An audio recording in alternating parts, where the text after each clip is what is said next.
gotta stay classy. Oh, hey, ho.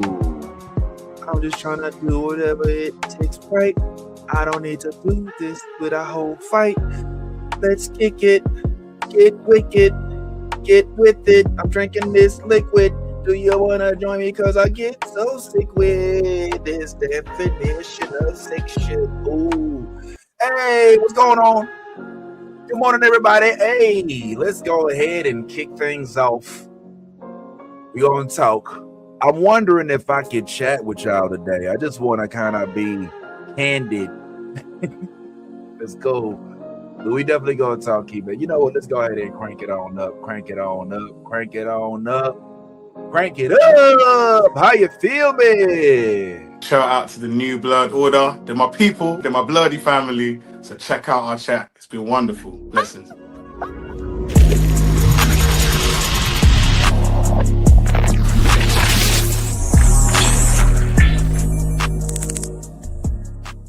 Shout out to the New Blood Order. They're my people. They're my bloody family. So we are. Hallelujah. What's happening, everybody? Y'all already know what it is. It's your favorite blurred click, ready to talk blurred shit. And today, yes, there's masters in the house. And it's one of the few times you're going to hear me talking about masters, because ain't no masters in my house. I'm just going to keep it real with you. Hallelujah. There is no master bedroom. We never talk about master's degrees. We ain't going to the Masters in Atlanta for no golf tournaments or nothing like that. But in this particular situation, since I guess we talking He-Man, I figure we can go ahead and pull out a little bit about the Masters. Hallelujah. So we will be chatting on this as our Justice lead coming up here in just a moment. But I ain't gonna lie to y'all. I wanted to holler at you about something else real quick. Good morning. Good morning. It's your boy, the real Vince Taylor, reporting live. And yeah, I'm expecting some of my homies to pull up on us. But as of right now, it's just me and my homeboy. We'll come in a little bit. Oh boy, we're going to talk about experience just because I'm living it. Say it so you hearing it. Ooh. So I saw He-Man yesterday. All right, which is a little behind schedule because, I mean, a lot of folks been seeing it from a long time ago. And I got to see it with my homeboy Tafari, who may or may not be pulling up with us today. So we'll see how that works. Honestly, it's summertime, so people got things to do. And I happen to not be one of them people. Not just playing, I got things to do too. But as of right now, you know, I'm just kind of sharing. So I did get an opportunity to go out there and see the, Lord have mercy, and see the movie. And it was a pleasant experience. But I figure before I get directly into that, as I will, shout out to the homie Tafari pulling up. I see you over there, homeboy. I wanted to take a moment and share with y'all a quick experience that I had. This is kind of weird, but since I have a moment and it's just me for a couple minutes, I thought I'd share it with you. Okay? All right. So before I get into He-Man, all right, which we gonna talk about and all of the things that went wrong with the mustache. Before we get into From in a little bit and maybe even talk a little bit about Is God Is, and maybe even give you a little bit of a sneak preview of one of the interviews we may or may not have had with some of the cast of that. And I know this is a controversial flick, so we'll definitely get into all that as well. I just wanted to do something real personal. Oh, excuse me. And just chat about the fact that okay, so I live in Florida right now. Okay, Florida is not, you know, it's the sunshine state or whatever, and we're known for the sun and not as much the wind, but it got hella windy this week. And I went to go fly a kite. I like flying kites. I actually have a pet kite named Dracarys. This looks like a dragon.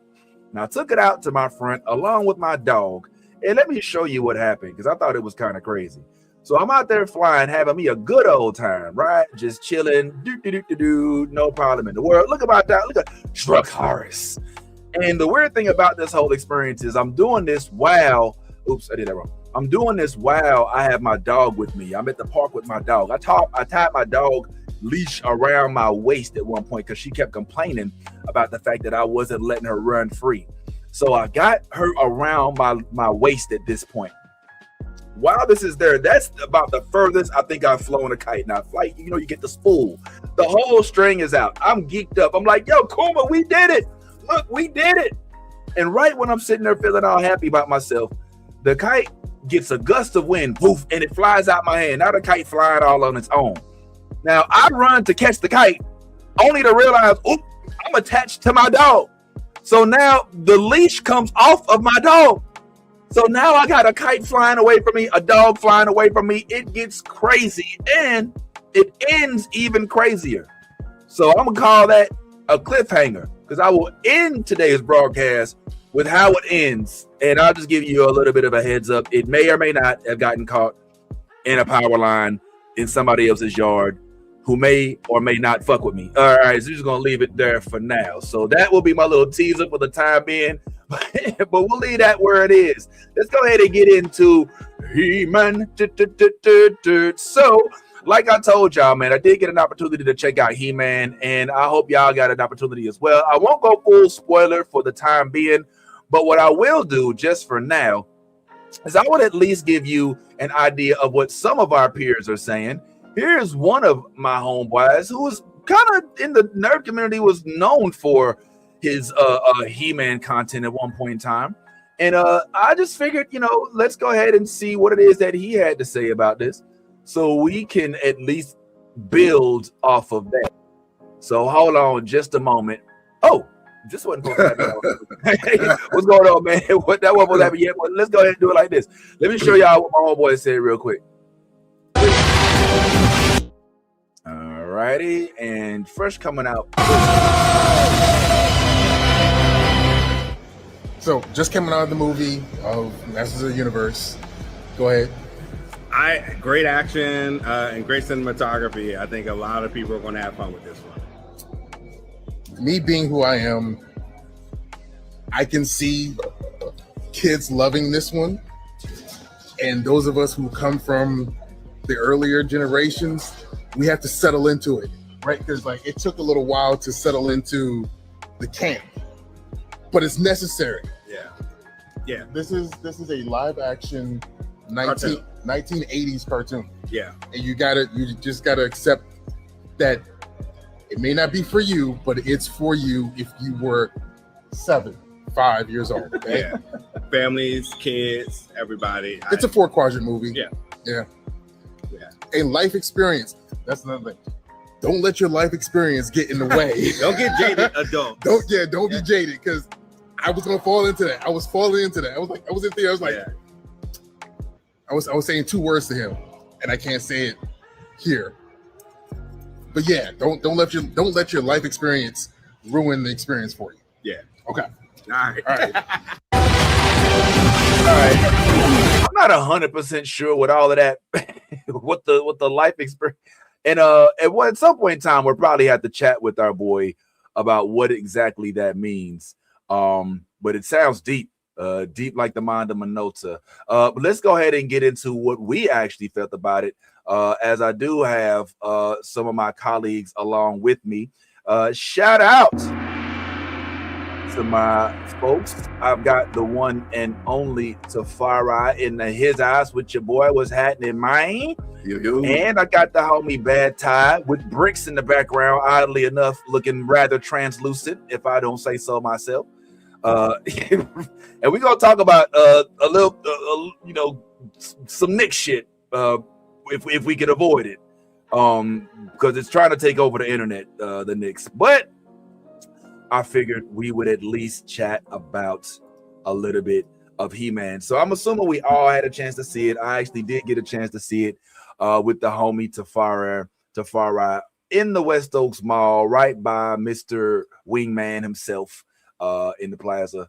And before we go any further, let me go ahead and get our immediate reactions as to how we felt about the movie. I want to know thumbs up, thumbs down, how you felt about it. I'm going to go ahead and take this down in just a moment and give us some thumbs up, thumbs down, meh in the middle if you felt either way. I'm going to take this down in 3, 2, I'm going to take it down in 3. All right, I'm going to take it down in 3, 2, 1. There. Whoa! 2 thumbs down. Woo! It's gonna be a good one today. What All right, happened? well, Why? I'm gonna start off. Well, you know what, Tafari, you're a special guest today, man. I appreciate you pulling up, man. Why don't you go ahead and tell us why you gave Mr. Adam of Eternia 2 thumbs up? I think it was, or at least 1 thumb up. Yeah, I didn't know we had an option for 2, so and my bad if I lost my voice. I think between State of Play and what else? And Summer Games Fest yesterday. Oh wow! And something tried to take me out earlier this week. So wow, my man. Yeah.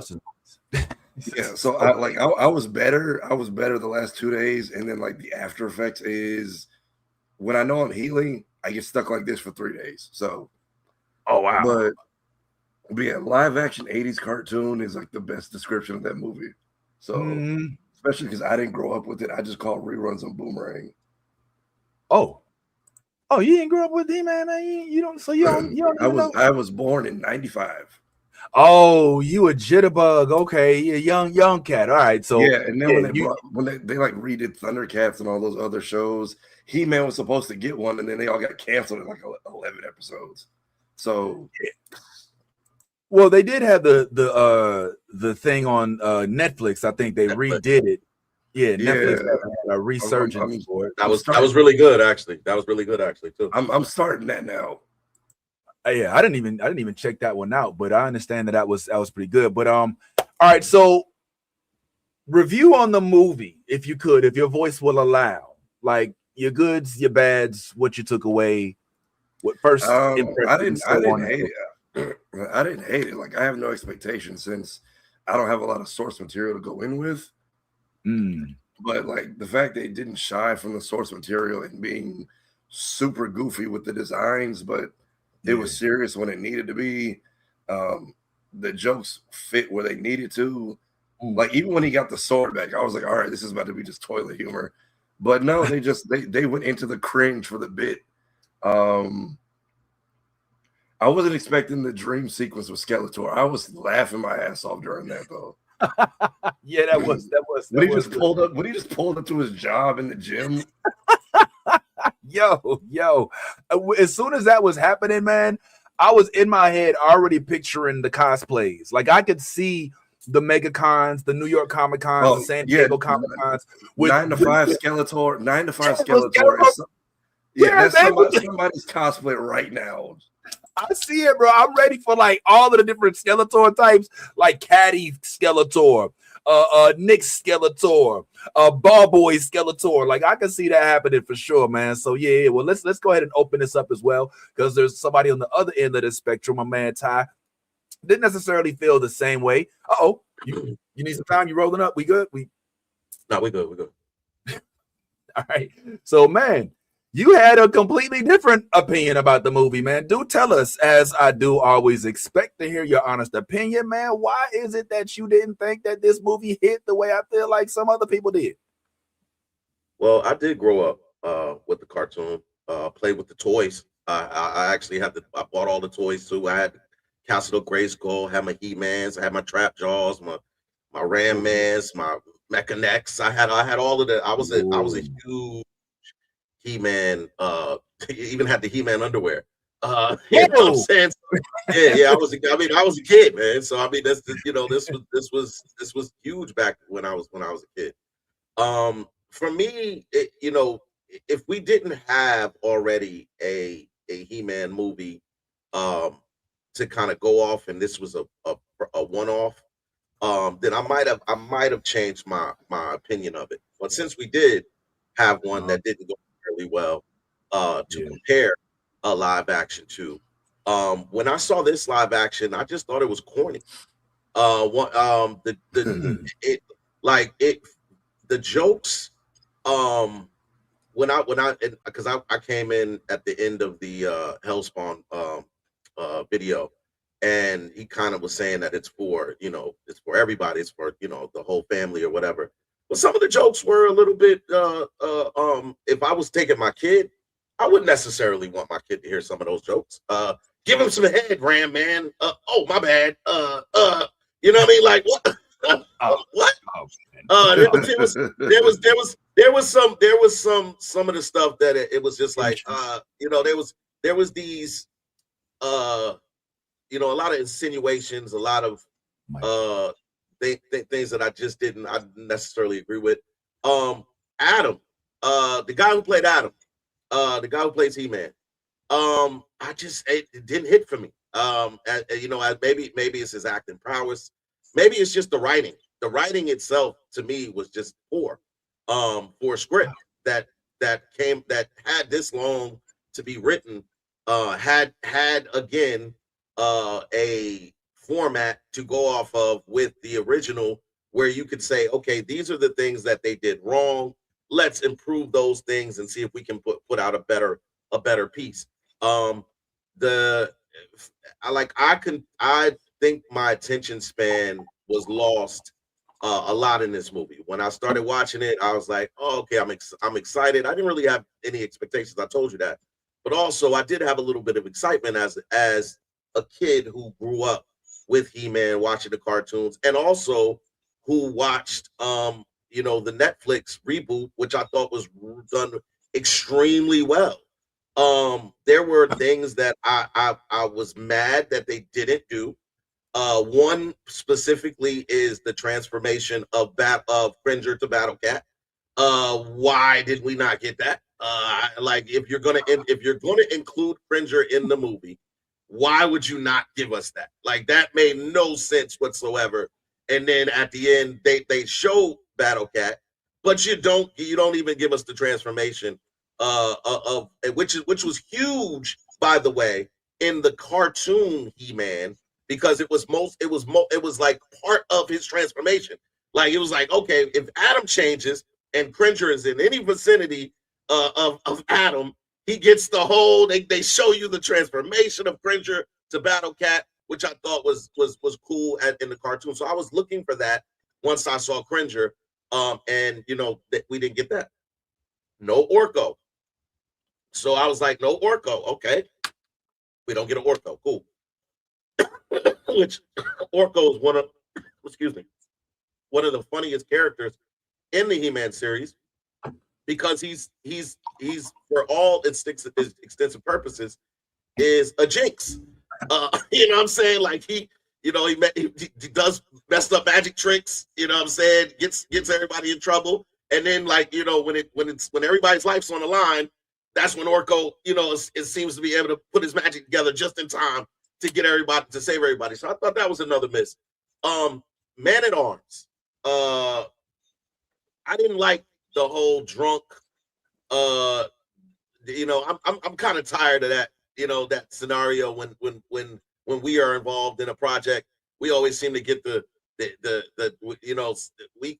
if something goes wrong for us, we don't know how to cope.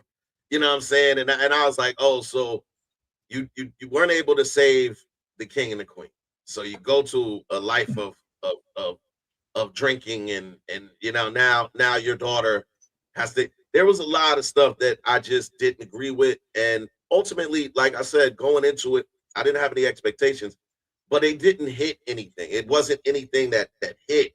Like this whole, oh, the power's in you. The sword is. I'm like, this is the movie, the first He-Man movie, Masters of the Universe, we've seen in what, over 20, 30 years. Over, it might even be longer than that.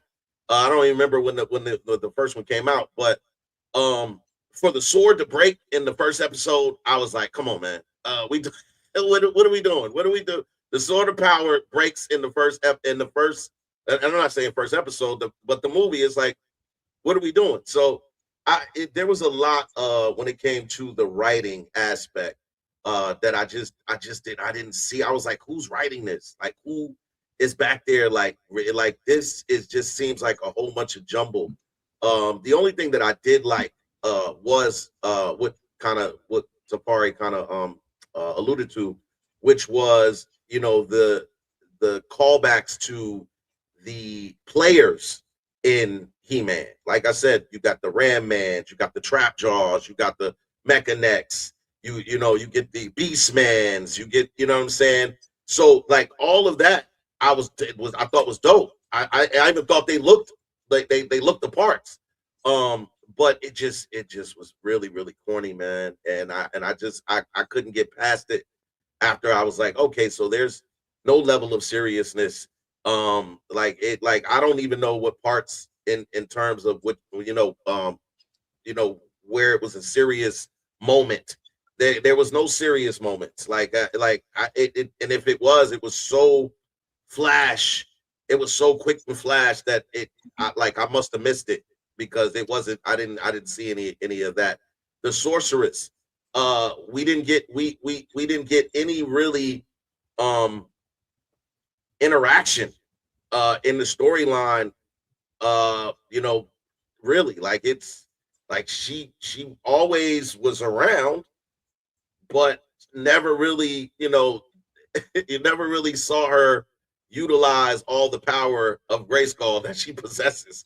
Like it's like, yo, like you know what I mean? Like I don't want to sit here and tell the whole movie if somebody decides that they want to go see it, but the fact that you don't really get to see her expend much energy, should I say, in this movie, I thought that was a little bit lackluster as well. So there was a lot of parts and a lot of things that I felt like they could have done better.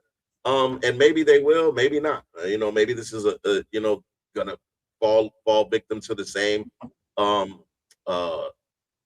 stuff that the original movie came with. So that's how I feel. All right. Well,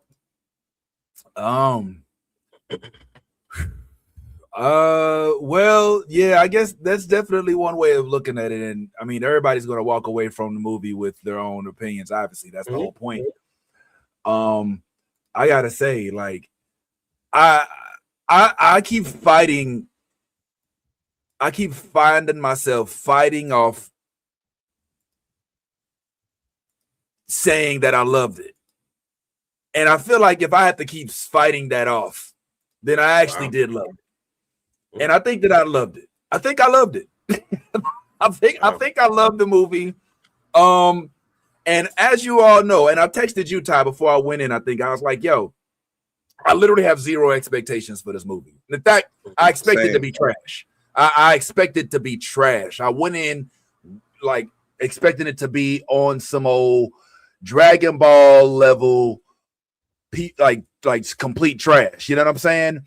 And I was shocked, frankly, at how well I felt that it adapted to a modern. I was like, okay, so how are they gonna integrate He-Man into today's modern, whatever society, whatever it is we want to call it?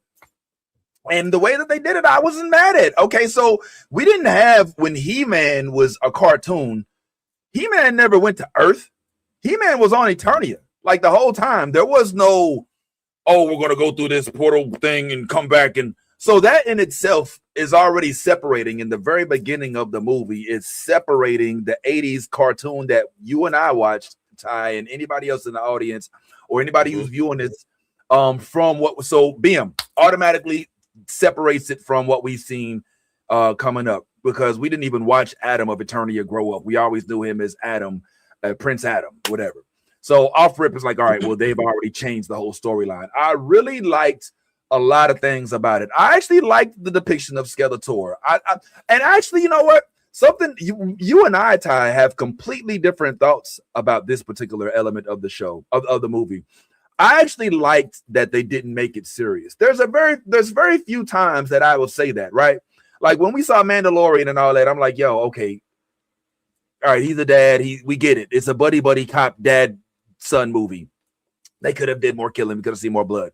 With He-Man, I'm like, all right, this is a movie based on a toy that was made in the 70s that had a cartoon that was hella silly. I mean, literally, there's characters called Mechaneck and Ram Man. And I also did kind of like the fact that they tried to trickle in the little, because if you go back and watch like SpongeBob and a couple other shows, like they trickle in adult humor, even though the kids don't understand it. So when they kept calling old boy Fisto, it was funny to me. I thought it was funny. I thought it was a good little combination of adult slash, not necessarily, vulgarity, but kind of a wink to, we know you're in the audience. We know you grew up with us, because literally their core audience is now in their 40s and 50s. Let's be honest. You know what I'm saying? Some in their 30s. And so they're like, all right, we can't forget about the fact that these are literally adults that are really building their fascination with this off of nostalgia. So really, really, really like that portion of it. Also liked the fact that they did make Skeletor such a this is a part, Ty, you gotta at least agree with. In the cartoon, Skeletor was much. He was a lot. He was dramatic. They made him kind of like his cartoon self. And don't you like a good villain? Didn't he pretty much kind of try to rep for the villain? They didn't try to make us feel sorry for him. They didn't try to show us his childhood and how he was abandoned and he's been an attorney and he's tossed into hell and now he has no face and no one can love him. No, he's just a good villain. I mean, at least that's what he proposes himself. You know what I'm saying? So I honestly thought that that'd be something that you enjoyed. I liked the depiction of Eternia. I thought that the fact that they showed Eternia, the rivers, the lakes, all of that other crazy stuff, I thought that was pretty interesting. You know what I'm saying? And I was like, okay, I never really thought about Eternia as like a Appalachian place to reside, but it is. So I feel that, yeah. Now I'm with you, because the Cringer part was a missed opportunity. I was waiting for him to point that sword towards Cringer. I really was. Like they laid it out. They laid it out. It was like, oh, why didn't I bring any battle armor? I was like, oh shit, he's about. We're just gonna call you Battle Cat. Oh, okay, I'll go with it. I was like, come on, man. That part's a little weird, but there was definitely a missed opportunity. Now, as far as spoilers go, all right, we're gonna go ahead and go full spoiler. Fuck it, we already here. You know what I'm saying? So if you want to come back and check it out. You ain't like the ball for spoilers? I'm just gonna say with his dad, I was like, bro, why didn't you move? Like that took way too long to happen, and then he just stood there. I was like, why didn't you just like y'all saw the cracks in the building and you both just stood there? The dad part was very. I was strange. Like, when his dad and Skeletor did that thing at the end, I was like, okay, but why did both of y'all like that? Felt dragged out to an extent. Yeah, I feel like Dad didn't have to happen that way. That was a misstep. Absolutely. Let's continue bringing in folks. My man, I sent a link to, because he's been known in many circles as He-Man himself. Let me go ahead and bring in. Yeah, it's the one and only Black He-Man. What's happening, Mr. Holt, man, also known as Elson. Yo, my God, your cave has grown since we last saw you. My goodness, man. Yes. This is a lot. It's a lot going on. What's happening, man? It is you recognize your boy. We got Ty, we've got my man Tafari, and it's me, myself as well. And yeah, man, I'm curious because, like I said, we do know you kind of as low-key, like Black He-Man. They've copied off of you and they've used a model of your cosplay in the designs of some cartoons. I mean, of some new toys. So we want to give you your love on that. Let's not act like they ain't doing that. All right. So the only thing that I saw, that I caught, that they could have taken from me, that they've never done in any iteration of He-Man, was that they made his eyes glow. They made his eyes glow that amber color. Like that had never happened before. Okay. When he said that when he like fully embodied the power, they ain't never been a thing. All right. Yeah. So I saw that. I was like, all right, yeah, that's cool. It was a little Bruce Leroy. You know, it was definitely a little Bruce Leroy. Yeah. But no, the everything was. I thought they did. I mean, I hear what you're saying as far as them lingering too long on some of these things where he was over his dad, and but as I told you in the DMs, like this was like a live action 80s cartoon. Like there's going to be some camp, there's going to be some hamming up and or whatever. And I was shocked by how quickly they moved on from it. But if you've noticed, in every iteration of He-Man, Moss Man has died. So the fact that they continued with that, and then they called the man Mulch, that shit was funny. Okay, I was like, why didn't nobody react to that?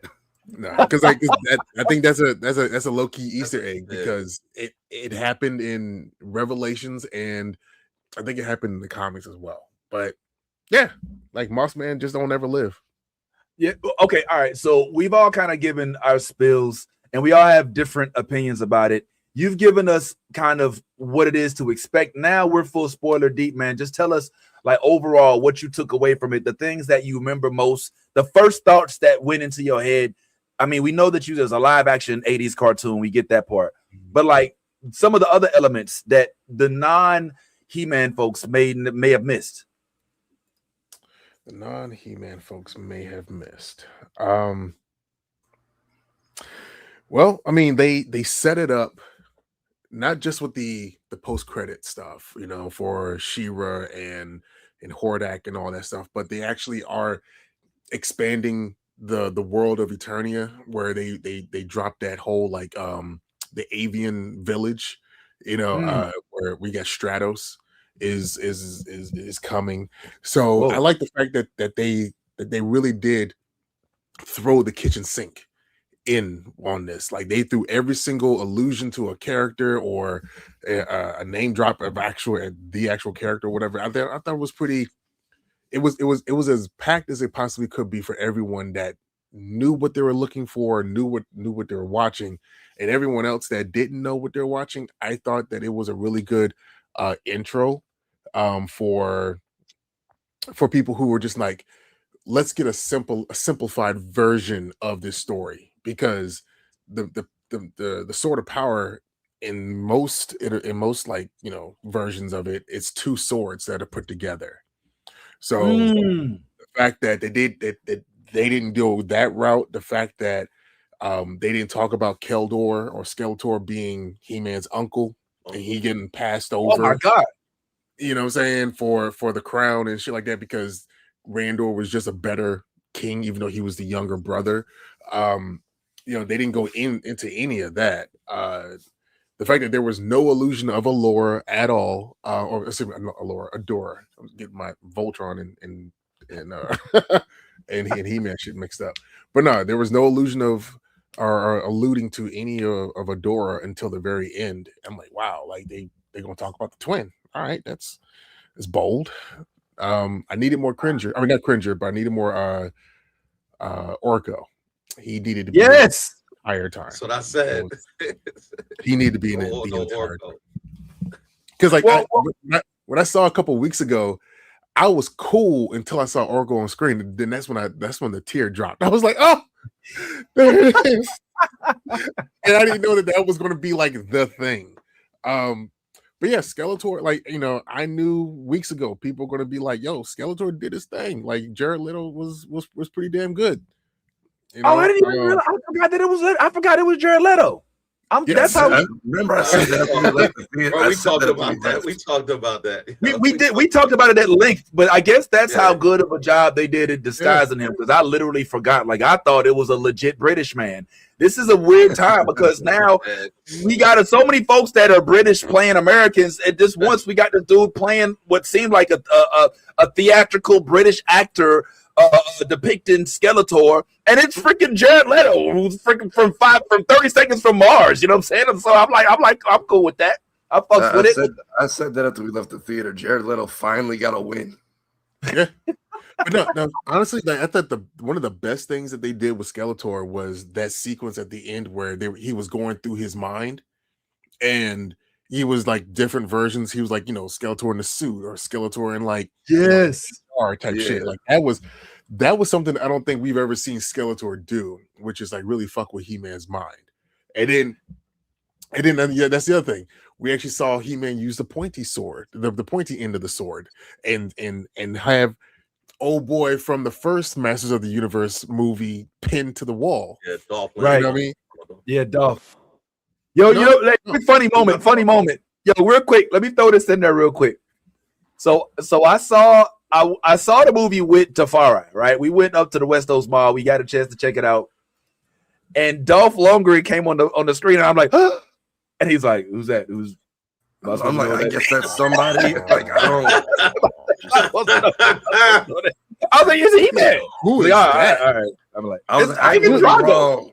I ain't want to be wrong. He killed Apollo. You know, he's like, I mean, he's an born in expendable. 1994. Yeah, I'm like, come on, man. Like, come on. Like, yeah, I was about to walk out. I mean, shit. He's a rocket scientist in real life, my guy. Like, oh shit, is that real? yes, Yeah, it's real. That's why. You know, I'm sitting there like, yo, I had to give him the look like, Yeah. you don't know who the original OG He-Man was. You know, but and then he even said, ask. he even said the good journey at the end. Like that was. Explain to people where this comes from. Tell the folks, because I think that we may be the outliers here. You know, where most people are probably like the far eye and like, yeah, Dolph who? What is that? Right, talk to us. Yeah, give it to us. 1987, the first live action Masters of the Universe movie. Dolph Lundgren was He-Man. There was no transformation. There was no Adam. It was him the entire fucking time. Like he was like, I'm not gonna be small.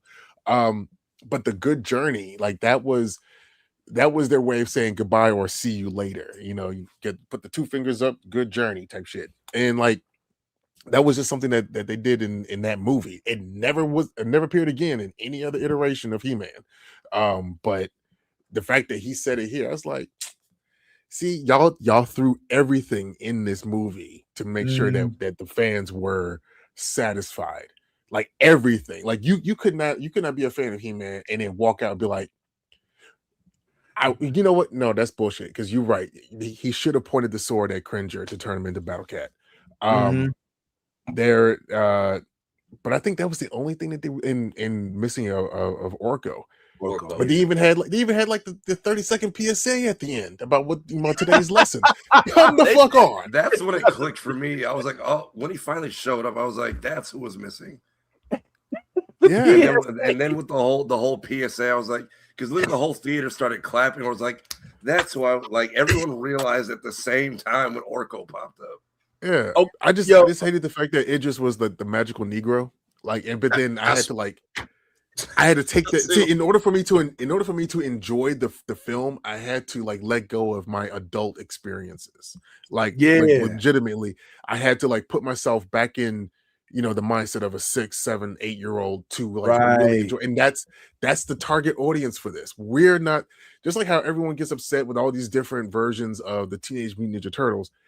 Where the 80, whether it was the comics was your version or the first movie and maybe Secret of the Ooze was saying your bag, as opposed to the cartoon that you got the VHS tapes from Burger King. Right. This new stuff where they're doing like, anime shit, that might not be your bag, but it's not for you. It's for this new current iteration of people going to watch it. Now, to your specific point, what the lesson that the sorceress told Adam, which was that his version of He-Man, his version is one that is with understanding and compassion, and one who would rather talk and de-escalate first before using that power. Now, when you think about the time that we're in, where they're talking about the political stage or just the fact that we have a bunch of online bullies who don't know what the fuck they're doing before they get punched in the fucking face themselves, we need somebody that had to be that symbol of de-escalation, understanding, compassion, empathy. And he tried to emulate that the entire film until he had to lay hands on folks. And like, I like the fact that he was like, you would hear like the thumps of his punches. Like that's the whole point of He-Man. What about all right? Oh, go ahead, Ty. What's good? Nah, like, because I gotta say this. Like, I feel like the way that He-Man in our day was brought to us was through the cartoon, and I say us as children, because children usually identify with cartoons more than they identify with live action. unless like especially if there was a cartoon to lead up to the live action, which is why we kind of enveloped ourselves with the idea of a live He-Man because we had seen it as a cartoon as a kid. This one didn't have that. It like Netflix did give us really good versions of He-Man, Masters of the Universe that were redone, and I enjoyed them. I enjoyed them immensely, but it was short. It was short. Like when we grew up, we got He-Man almost every day. I think it was a show that came on every day. Then after they finished with He-Man, they jumped right into She-Ra, and so we had that. Yeah, we had that legacy to go about. So this didn't have that. We had the toys, we had all of the things to get us acclimated to these characters, to where then at this point you're going to your mom, I want to go see the He-Man movie. Why? Because I have all of these things that kind of acclimated me to all of the characters involved in the storyline. This felt more like, even though I understand where Hellspawn is coming from, but this felt more like it was pitched to us, people our age. Because again, if you don't know the characters, they're just regular people that come on the screen. There's no allure when you see a Mechanic or a Ram Man. If you don't know who Ram Man or Mechanic is, they're just characters in a story. So like this felt like this was pitched to the young kids that were us at one point, who recognized these characters. There was a lot of jumbling, a lot of throwing everything at them. We throwing everything. We giving them this. We giving them that. We giving them this. If I would have taken my two young children to go see this movie, they would have been 20 minutes in talking about they're ready to go home. Why? Because there's no relationship to these characters. They don't know who any of these characters are. They don't know Cringer. They don't know that Cringer turns into Battle Cat. They don't know any of these individuals. So when I watch this movie, I'm watching this movie understanding that if you did not grow up with these toys, or grow up with these storylines, or grow up reading a comic book, you have no earthly idea who any of these individuals are. You don't know who Man of Arms is. You don't know who Tila is. You don't know who any of these people are. So that, for me, when I watched it, I was like, okay, I understand who you're pitching this to. The jokes, again, some of them were really cringy. Some of them were like, yo, yeah, I fist everyone. You know what I mean? I was like, all right, That shit was all right, funny. dude, we get it. We're just leaning. We get it, Fisto. Yeah, we get it. Like, but that's adult. But again, that's adult comedy. We get it. A kid would not get that joke. So again, like there's a pitch. There was definitely a pitch, but I don't think it was to kids. Like I have to. Let me jump in. I have to categorically disagree with you on that, because that's fine. For one, if you know that these cartoons are only on Netflix because you had Masters of the Universe Revelations, which was the continuation from the Filmation series, and then you had the CGI version of He-Man in Masters of the Universe, where they did allude to that as well at the end credits, where they said, we have the power, because that was a big thing where He-Man was able to share the power with the rest of the Masters in that series. It's kind of your responsibility as the parent to introduce these characters to your kids if you're going to take them to a movie, because we're in an era now where superheroes have been in the mainstream media for over 20 years now. So they're not going to keep telling the same stories over and over and over again, keep introducing the same characters over and over and over again. You kind of like, just like this Superman, this new James Gunn Superman universe, right? Or DCU. He went in with an explanation saying superheroes and metahumans have been around for 300 years, right? So if you see Hawk Girl running around and you don't know who the fuck she is, then that's on you for not knowing who this person is, or who in this world is, or knowing what this universe is before going into the movie. Like, you can't put that on people who are telling the story that's as old as 40 years, and then you not taking any responsibility yourself to introduce your kids to the cartoons that are readily accessible, as they were not readily accessible to us back then, because if we missed it, there was no DVR. There was no way to wind it back or whatever. If we missed that episode, we missed that episode. So I don't think it's fair for you to put it all on them as far as not knowing the characters for the kids today. Well, I appreciate the debate, but what I'm saying is this: is what we have now is streaming services. What you mentioned was Revelations, which is I think an 8-episode cartoon.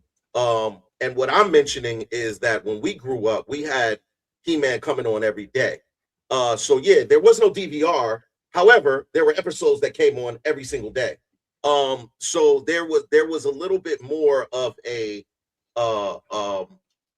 accessibility to it than it is with, say, a 8-episode series that 9 times out of 10 after it's played for 2-3 months, Netflix now kicks it to the back of the thing. Now you have to go look for it, as opposed to it being a show that has plays on a regular. But again, your pitch was that I think they pitched it to children, and all I'm saying is that if that were the case, then there would have been more of a rollout than what they did with the Revelations. Whereas when we grew up, hold on. I didn't just say Revelations. All right, I said the second series. The second series had 3 seasons and 8 episodes in each season, and they referenced that series in this movie when they said that we have the power. So there was a lead up to it. There was understanding as to who these characters were. There was several years. You just weren't aware of it because you weren't looking for it. No. I was aware of it. I watched it, but I'm not. But that's not. But you watched both series. I did watch both series. Yes, I did, brother. Okay. And so what I'm saying to you is that when we came up, we didn't just have the show. We also had the items that they were selling, the toys, which kids, typically gravitate more to than anything. Yeah. I mean, you got all the toys there, bro. You got it. I'm just saying. You're saying you're talking about stuff that was not. You're saying what was not there for this campaign. Between 2 He-Man series on Netflix plus comic books that have been coming out consistently. You know what I mean? You can't sit here and say your argument is invalid with everything that you're talking about. I mean, you can say whatever you want to say, brother. Like, we're not going. There's evidence that there's evidence in your crib. You're one person. I wouldn't have this if it wasn't available. Listen. I would not have this if it was not readily available. You said you watched 2 He-Man series, and you're saying that now just because television isn't as consistent. Bluey has damn near 70 some odd episodes that are readily available. So when a Bluey movie comes out, you're going to say, "Well, I wasn't really prepared for it." First of all, I don't shrug my shoulders and do all of that. What you're doing, but what I'm saying, saying is, well, that's you. Okay, then. So why bring it up? Why bring it up as if it's something to denounce? I'm bringing it up because you're trying to play me. And what I'm saying, I'm not trying to play you. I'm saying that your points don't make any sense with the evidence that are available. My points make a lot of sense. You just do what you're supposed to do as a fan. You just compare. Yo, hold on. First of all, let me jump in. Hold on, Vince. He just compared Bluey, who has 70 plus episodes, to a 8-episode 3-season series that no longer, again, if which series? Because I responded to the CGI one, and then the other one, the animated one that Kevin Smith put together. Talking about that series, because there was a couple of those too, right? Okay, all right, brother. Listen, because I mean, you're not going to win this one because everything that you're saying doesn't make any sense. It's not. I want to just bring it back to the fact that this is a movie that all of us can agree is nostalgic as hell, which means we all have feelings that came out of our childhood, more than likely, for those of us that have any idea of the history that comes along with this show. I, for one, didn't watch either of the animated series, Jones. You know what I'm saying? I ain't introduced my I didn't even ask my kids if they wanted to come see He-Man, because I know that I did not introduce them to Adam of Eternia honestly, because I'm like, you know what I'm saying? I mean, He-Man kind of went into a bag of like He-Man, Silverhawks, Marshall, Brave Star, Thundercats, She-Ra. Like, there's a whole bag of Mattel and a bunch of shit, Hasbro, the GoBots, not the Transformers, but the GoBots. You know what I'm saying? Like, it went into this bag of lost, cherished items that we had and used to play with way back in my childhood. And so I'm like, yo, the kids don't have this nowadays. Ty, I wonder if your kids even know who Barney is, right? Barney's not a thing anymore, right? No, they know who Barney was, because when they were very small, it was very popular. It was a very popular TV show. Oh, still? And okay, see, I thought it was like the 90s. No. I said when they were small, it was a very popular show. So so when they were coming up, they were watching it, pretty much every day. Again, since streaming services have taken over, it's a little different than regular television. When we grew up, we had cable television. So we had every day, when you wake up, these shows come on TV. So He-Man wasn't just a one-off, like where like boom, you see it and then it disappears. Like with Netflix, like what I was saying was, with these shows, they have their popularity when they come out. Like, don't get me wrong, I sit here and I stand by the fact that I really enjoy Revelations. But after a while, Netflix pushes that to the back burner, so you no longer see it until a new season comes out. So you can and also, when all of that's going on, you're getting new shows on new shows on new shows. So what I'm saying is that when we were coming up, the fact that we had cable television where it's playing the same thing every single day, we had an opportunity to get more familiar with the shows. We looked forward to the shows, and then we had a way of getting really close to the characters. Cringer, Orko, all of those people. That's why when I watched the movie, that was the first thing when I said, look, there was a missed opportunity here. You show Cringer, but you don't go and transform him in a Battle Cat, which was huge in the 80s cartoon. So like that was like part of the transformation process. So Orko not being on the thing was another thing. I was like, oh, no Orko, like this is okay, all right, cool, we'll go that route. So my whole thing was just that when he said it was pitched to kids, all I was saying was that they had a rollout different before than they do now. Whereas the toys were I think promoted way better. Like, I'm not saying that there's no toys that exist. I'm saying that they were promoted to what is it, Mattel? Mattel had all of these. Yeah, Mattel had them lined up. I don't know if you remember when you used to go to Walmart, like, and everything like that, like the sections for it was Target for me.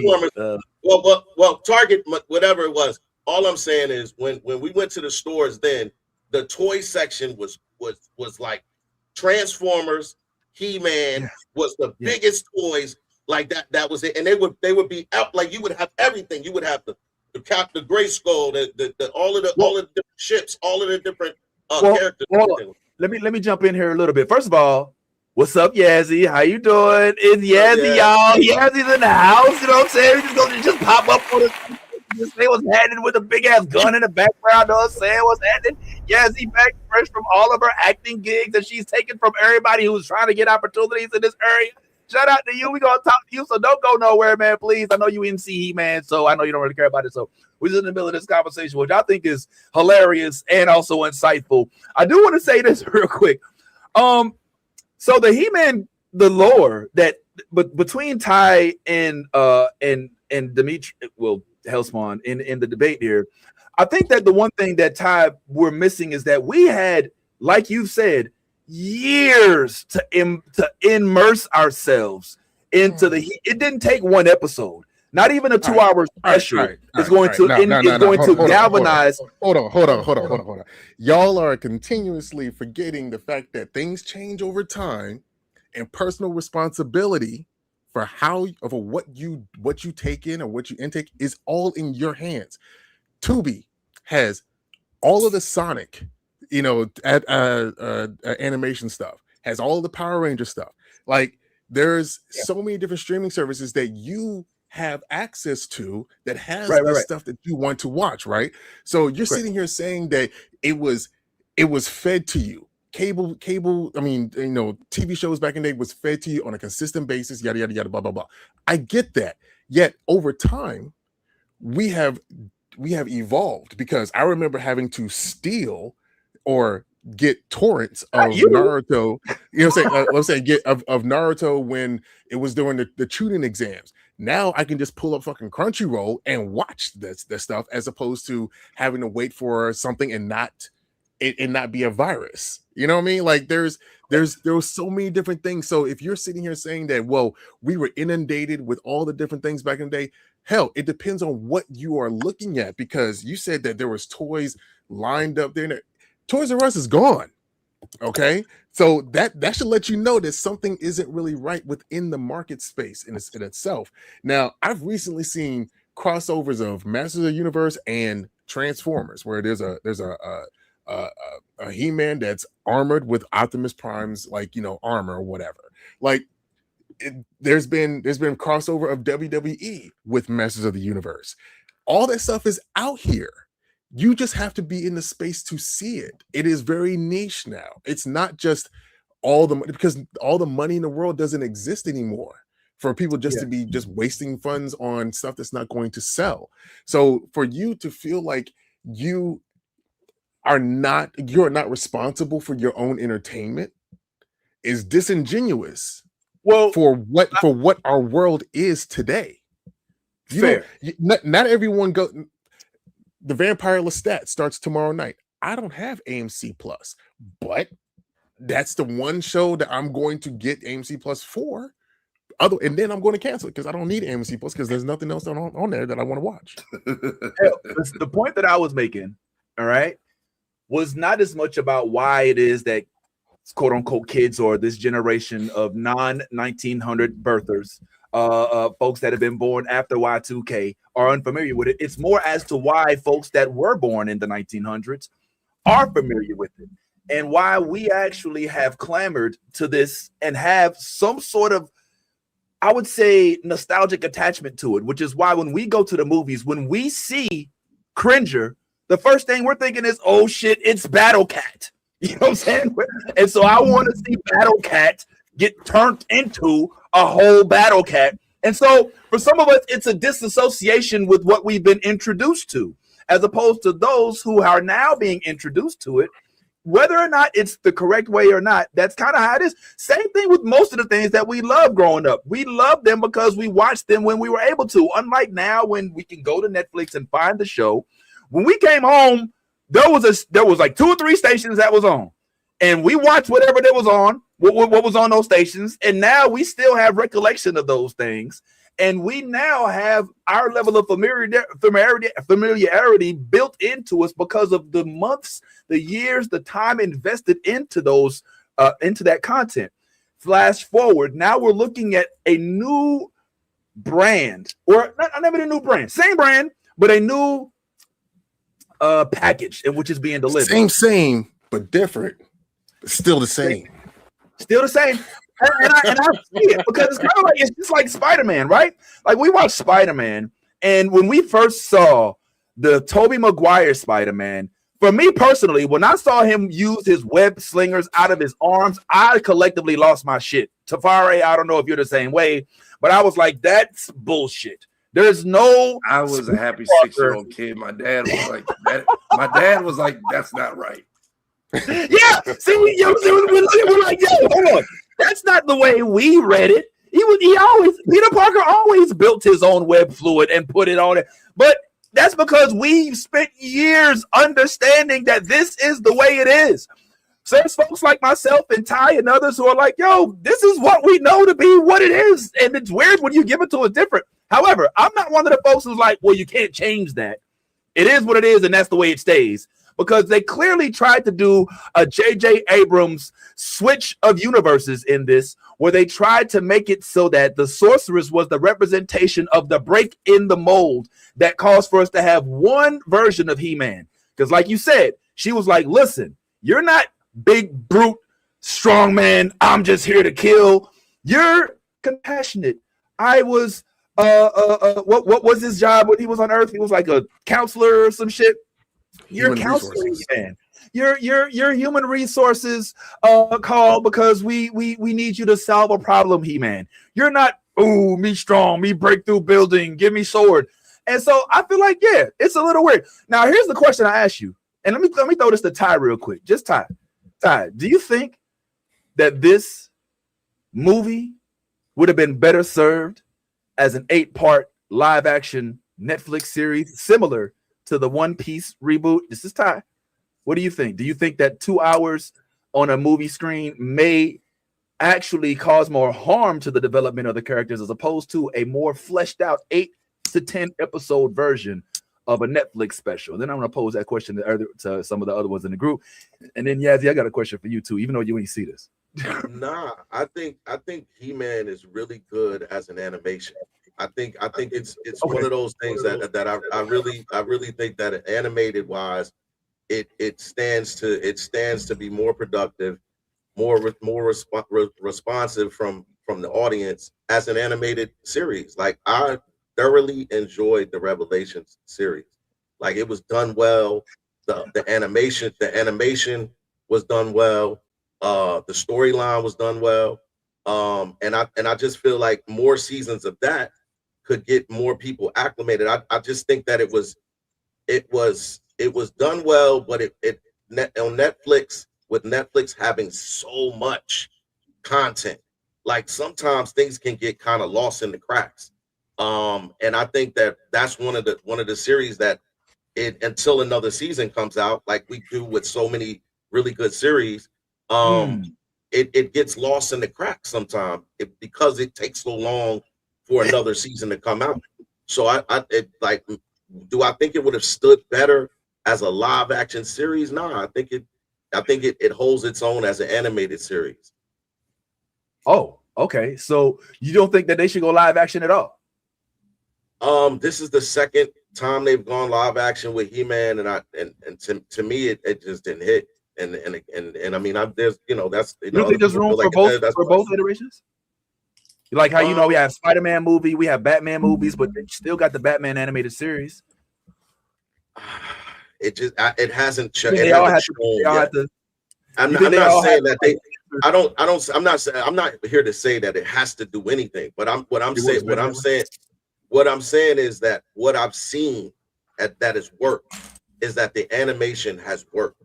Like I'm there. I don't think there's too many people that will disagree if they watch the series that it was good. And I just think that when it comes to the animation, I mean the live action, there's just too many different moving pieces that just have to be thing for it to come out the right way. And so like I would have loved to have seen more seasons of the Revelation series. Okay, hold up. You keep saying Revelations. You know there's 2 different He-Man series, right? There's Revelations that then went into Revolution, and there was a whole separate series where Ram Man was a girl. Did you see that one? Are you talking about that one? I didn't. I mean, it's been a while, Hellspawn. I don't like. This is the thing, Hellspawn. Let me just be very clear. I'm not as dedicated to He-Man as you are. So the fact I'm not saying you should have to be. I'm asking, but I'm saying I know what you asked me, you and keep I'm speaking answering about Revelations. Hold on. You keep speaking about Revelations as if it's the only animated series that's been out within the last 5 years, and I'm trying to ask if you know about the other series that was running parallel to that one. I saw all the He-Man series on Netflix, if that answers your question. I don't think it does, because you keep saying revelations. There's Okay. there's massively there's two separate ones, and I'm trying to make sure that you saw both. And I just answered you. I just said I saw all the He-Man. Okay, all the He-Man you stuff say on- so you're saying so the thing is, you're saying that you're not all inundated with everything, that you're not connected to the He-Man stuff, but you're watching two separate series where one had 2 seasons, the other one had 3, 8 episodes each. That's what, 24, 16, that's 40 episodes of He-Man that you have ingested, and you're still saying the words that you're saying. That's what I'm saying. It doesn't make sense to me that you're saying that we don't, that there was not enough content, or that you didn't have the ability to go back and rewatch the stuff before you went to go watch the movie. Well, Like that's what I'm talking about, personal responsibility. Well, first off, when we had the conversation, we were talking about the kids, and so what I said was that for kids, when I was growing up, we had the series that was every single day, as opposed to Netflix, where the series comes out, the seasons comes out, and then they move it to the back burner until the next season comes out. So my point is that it takes so long for that to happen that it's hard to stay connected to these characters. Just like when you asked me, did I see both series? It's been so long since the series have come out. I'm telling you, I watched them. Can I sit here and go off of each episode and tell you what happened in each episode and everything like that? No, I'm not that dedicated to it. I have other shit going on. So again, your point is then dissolved by your own logic, because you have the ability to go back and rewatch shit as if you were about to. Personal responsibility. That's your fault that you don't remember this, that, or the third, because you chose not to go back to go watch it. But it's I'm you're not acting talking like, about me. hold on, wait. Then you said, with the hold up, then man. you said that kids, bro. Like, you said that kids had, at least back in the day, were able to. I'm not going to stop talking. Yeah. So then the thing is, you said back in the day that we didn't have we had the ability to watch stuff every single day, as if we can't put our kids on a certain type of programming schedule to have them watch whatever we want them to watch. If we want them to watch 2 hours of He-Man, or 2 hours of Silverhawks, or 2 hours of whatever, that's your personal responsibility as a parent, if you choose to do that, And I'm speaking about this because I did have a weekend where I was watching nothing but Spider-Man movies with my son. So like I'm saying, like there's everything that you're saying is just letting me know that, one, you're lazy. 2, you don't really know what you're talking about. You went to the point where you started. No, I mean, I'm trying not to be like an asshole, but everything that he says just kind of discounts his own point of view. I can't let you come on here. We cool, but I can't let you come on here and disrespect my boy like that, man. He's not lazy. He's not lazy. He just says I'm not that dedicated, but then he went and told me that. Bro, we're literally just talking about. You can't tell me that, oh, Demetrius, I'm not that into it like you are, and then basically have that be like a double-sided, like you know what I'm saying? Like that was a backhanded compliment. I'm not into it like you are, so I'm not gonna be able to continue to speak about it. It's not a backhanded anything. I don't do it is. It's a fact. Because you don't know what my schedule is. You don't know what I watch and what I don't watch. You got a whole wall of He-Man shit on the back of your wall. I'm sorry. This is a whole wall of He-Man. This is a whole wall of He-Man. This is what this is. Hellspawn. I said this is Jean Grey. Look. Just put it like this, man. Put it like this. Yo, Hellspawn. All right. So the fact is, we saw Hellspawn because he went viral when he had an afro and had the He-Man, and I consider Hellspawn one of the folks who's deeply into He-Man because, let's be real, that was one of the reasons why you crossed a lot of our screens. So I can't let you call my boy lazy. Can't let you come on here and jump on him like that. I respect the passion. I respect you coming and delivering the love that you have and shared for the world of He-Man. But we're into a whole lot of things. Hold on. Vince, let me jump in real quick. I apologize. My bad. You know what I'm saying? Like, I'm not trying to be an asshole. My bad. You know, it's not so much the energy that I have for He-Man, it's listening to your argument. And I keep saying personal responsibility. That's that's a big thing for me, because if anyone, because like, I can't sit here and go into a conversation about Attack on Titan and not have watched it in 2 years. You know what I mean? And then the point that you were making, to me, as someone who does do debates, who does listen to arguments to understand people, I am not fully understanding how you can make the arguments that you're making when you're basically contradicting yourself in the middle of it. So that's where I'm at with it. I'm not trying to be a dickhead or whatever. It's not even about He-Man. It's like, it could be about anything. But I apologize for being abrasive. All right, my bad. Yeah, it was a little much. Because I mean, honestly, this is supposed to be a fun conversation, and it turned into like it turned into like CNN or some shit, and it's really not. You know what I'm saying? And let's be real. Let's keep it real with you. Here's one of the things that Elsmont, if you don't mind, Ty, just for a moment. You're coming at Ty for speaking his truth, and as much as it's a point that you're making that has validity, it doesn't change what his truth is. And what we encourage on this particular platform is that you be your authentic self. And if Ty's authentic self is that he thinks that He-Man should be the cartoon that it was when we watched, then we want to encourage him to see that, you know. And if that makes him let's say familiar with all of the different types of He-Mans or the ones that have crossed, then that's perfectly fine with us. We don't want to chastise him or put him in a corner or say, look, you did wrong or you're disrespecting the culture. Nah, he's just speaking about where he is right now, and that's what we same with you, right. Which is why I wanted to because your truth is that He-Man has a lot of content out there that if you want to watch it and be more into it and be more familiar with what it is that you're watching, then acclimate yourself to what's already out there as well. But if somebody else isn't that way, then we don't want to put them in a position to feel like they've done anything wrong or out of pocket. And I don't think that that's what you intend on doing, but I think that that's what's kind of happening a little bit. But I mean, at the same time, if someone's telling you, I don't know all of what's out there, then you ask them, well, did you look? That comes down to a personal responsibility.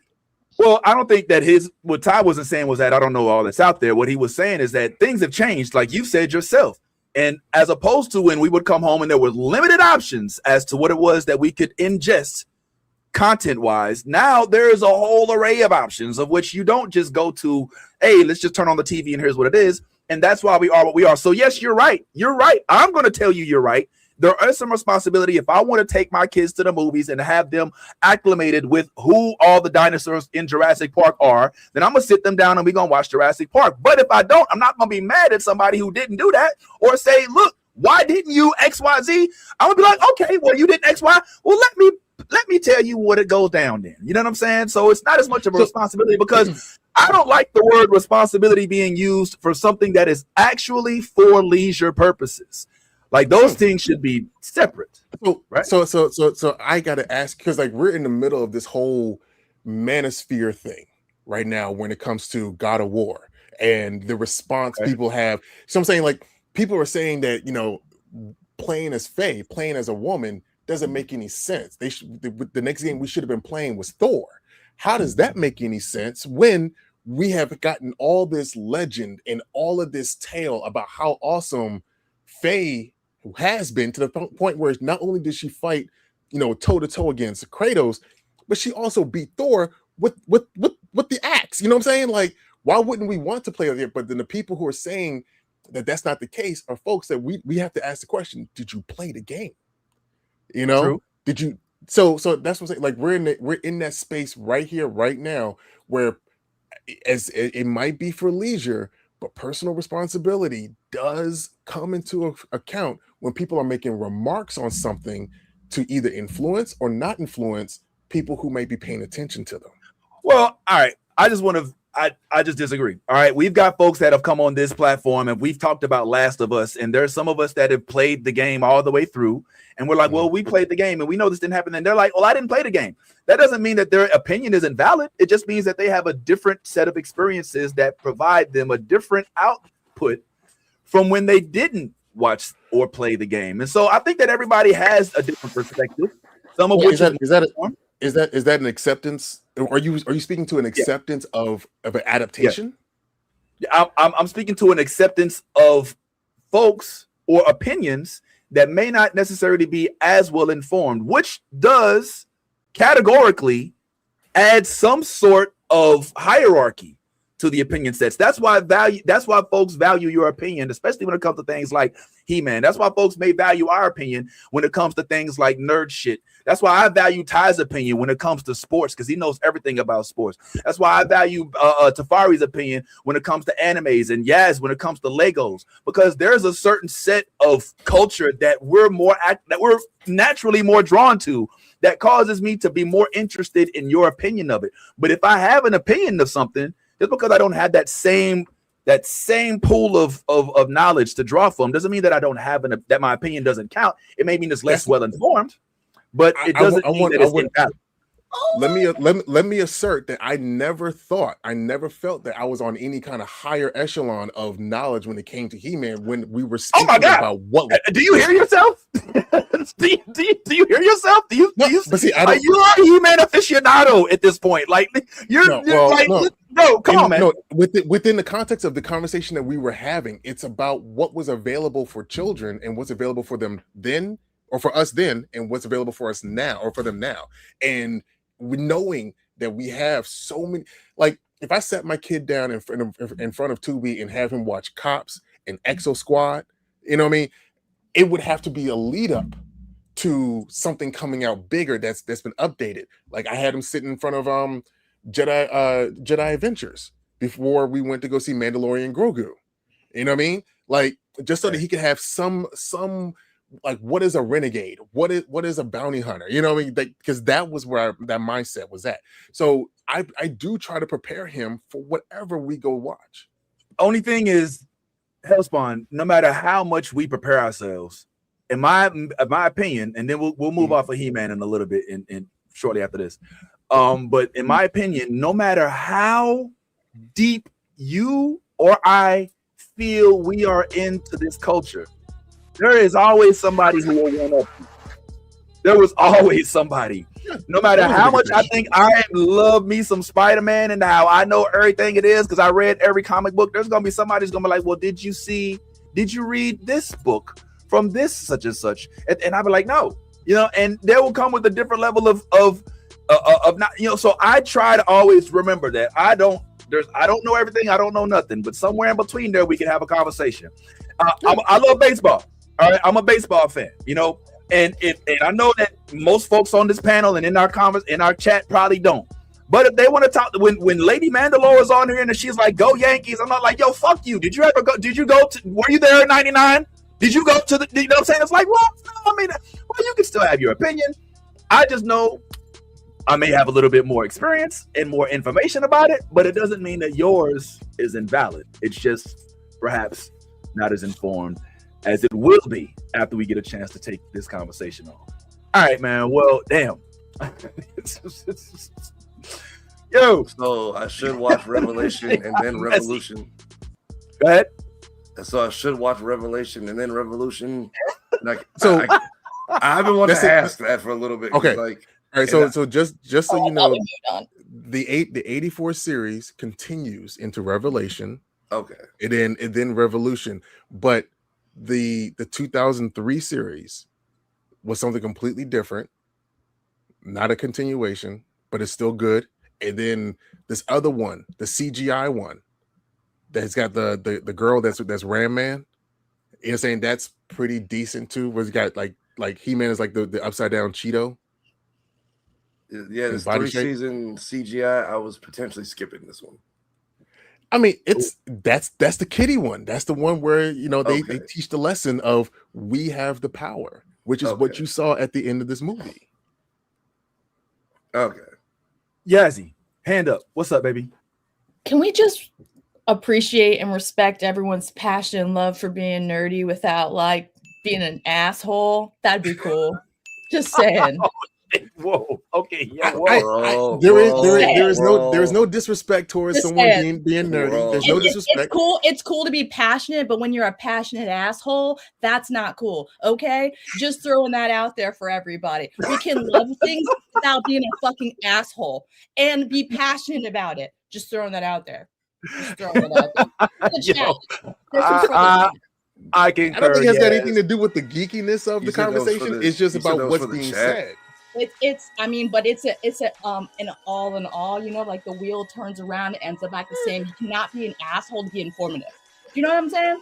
Like, or get your point across. Do you know what I'm saying? Like, I'm just throwing it out there. End the conversation. We're not keep fighting about this. I like to do this, and I don't want to, but I just want to say for the chat, we can all love things and not be an asshole. Just remember, be humble.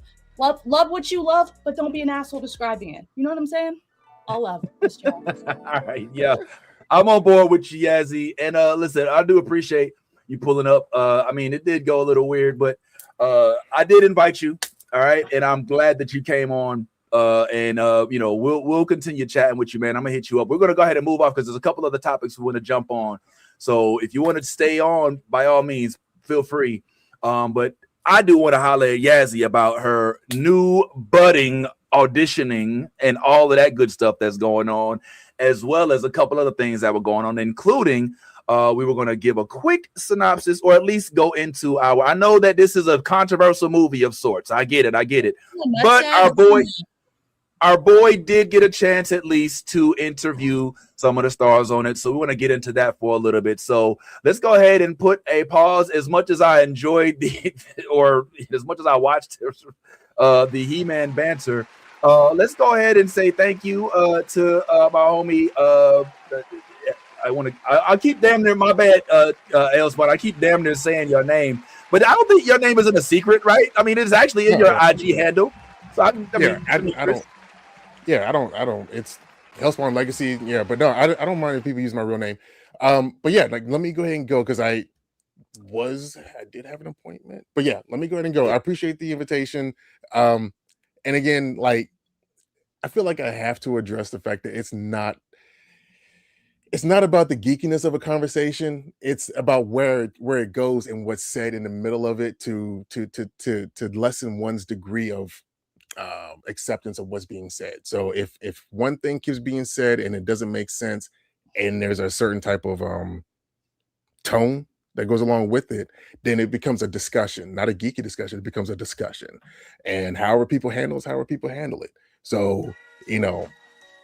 Yeah. Have a good day. I mean, I just don't appreciate the backhanded compliments that I see that comes with this. So, all right, y'all. Hey, my man, appreciate you, Demetrius. I'm gonna hit you up a little later, fam bam. Thanks for being a part of our conversation, and we'll speak to you again a little later. Hope you didn't miss your meeting completely. Whoa, yo, I hadn't spoke with Demetrius in a minute. He's intense. That's yo.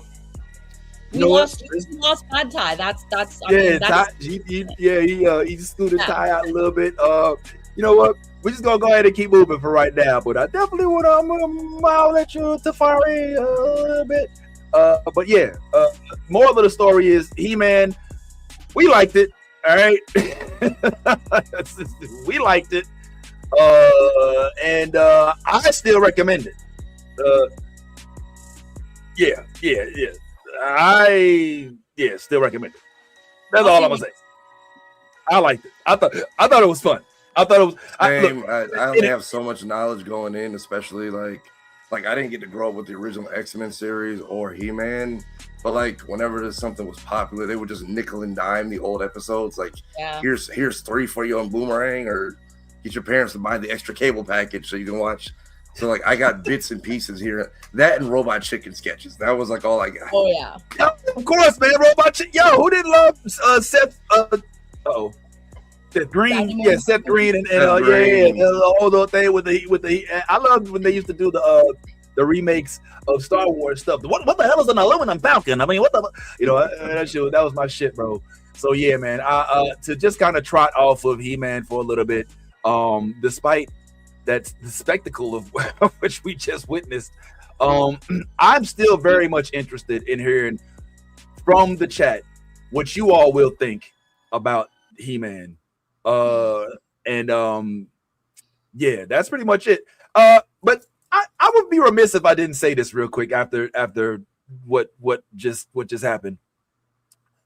I hope that there's now at least a greater sense of appreciation for how well we here intermingle with each other's thoughts. You know what I'm saying? Because, like, yes, I there have been times where I vehemently disagreed with people that are on the panel, but they may not know it. You know, they may not feel that I do, because I want to make sure that even though I disagree, I don't think that my thoughts are better than yours, or or that you should have done better to not come to those thoughts. And I'm not saying it to rehash things, but I'm just saying it to show, like, over the 5+ years of our existence, like, we have managed to keep away from the we've managed to steer clear of conversations that get into the point where you feel like you can't be here no more because your opinion, albeit informed or not informed, is not welcomed. I want to make sure everybody in this chat right now, if you hate He-Man, fine. I ain't no problem with that. If you're watching He-Man and you're saying, well, how come Man-at-Arms was black? He should have. Well, no, that's not fine. That I might have a problem with. But if you're just like, well, I didn't really like it because it's so CGI and they should have had Orko in it from the beginning, I don't know. That's fine. And in all platforms, whatever it is we're talking about, whether you in it or not in it, whether you watched it or didn't watch it, whether you liked it or didn't like it, you're right. You're right. Okay? So that's what we do. That's what we do. All right. Speaking of which, because Masters of the Universe was a movie, all right? Yep. A movie that I got to see with my good friend Tafari. Just in case you didn't see. Yes, I went to see Tafari. I'm sorry. How come I didn't get no fucking in? You know what, Vince? Okay. You know exactly why. First, you ready? Watch this. Yo, yes, I was just playing. I swear. Yo, yes. You know why, yes. Oh, you know, go see this in my city. You go out there. You get I wanted to invite you. I'm just gonna hang out in the comments. She's not. She's playing. Yo, shut up. Yo, she's not even. Yo, Tafari. She's not even. She don't live. She's a 386 area code. Like, she's sitting there trying to. Like, you said, you even live here. She's in Daytona Beach. Like, she's not coming way the fuck out of here. I mean, she does work in the Orlando area, but honestly, Yazzie, I wanted to hit you. I really did. But you know how your schedule is, like, so crazy. I felt it doesn't matter. I mean, if you want to come hang out at one of the most dead malls in America, feel free. Yazzie, have you ever been to West Oaks? No. Okay, West Oaks is the black mall of Orlando. Is the black you know how you go to the mall and you go to food court and it's like Sbarro's and like Chick-fil-A and like Manchu Walk. No, you go in here and it's like Man's fried chicken. It's like Caribbean Juice Man. I think, what is it? Jerk Man got a Jerk Man has. Okay, there's a jerk chicken spot. What's up? That's a hot mall. There's at least 3 Caribbean food spots in this mall. There's no Dominican spot. Is there what? Is there a Puerto Rican or Dominican spot? Oh, not you got all this the mall. Caribbeans there, but you ain't got. You know what I'm saying? Like, nah. Sorry, not. No, you got to go to Altamont. Not in West Oaks. Not West Oaks. Okay. West Oaks is you get wild man chicken. Now the best thing they got in there, which I'm surprised, is they do have. Which, if you don't know about this, I don't care if you didn't watch it as a child. I don't care if you did grow up with this or not. You need to be on Charlie's Subs and steak sandwiches, whatever the fuck they call it. The Charlie's got the best Philly cheesesteaks south of the south side of South Philly. It doesn't look good, but it is. It's not look it's good. So good. It's so good. That's what. Oh my god, yeah, Charlie's is the best.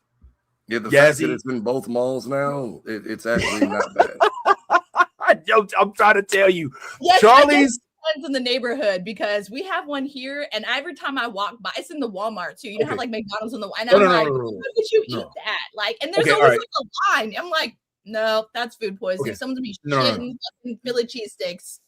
Well, listen, I don't know about the ones in Walmart, and I can't even speak to the ones that are separate, like in their own restaurant somewhere on the side of the road. But the ones in the food courts, my nigga, Them shits is official. And yes, look at the chat is chiming in. Yes, worth it. I hope you talk about Charlie's. Hell yeah, Charlie's is so good. Come through, Lisa, and Lisa right here with us. Lisa right here in Orlando too. All right, agrees. Fernando don't like nothing. Fernando, oh shit, whoa.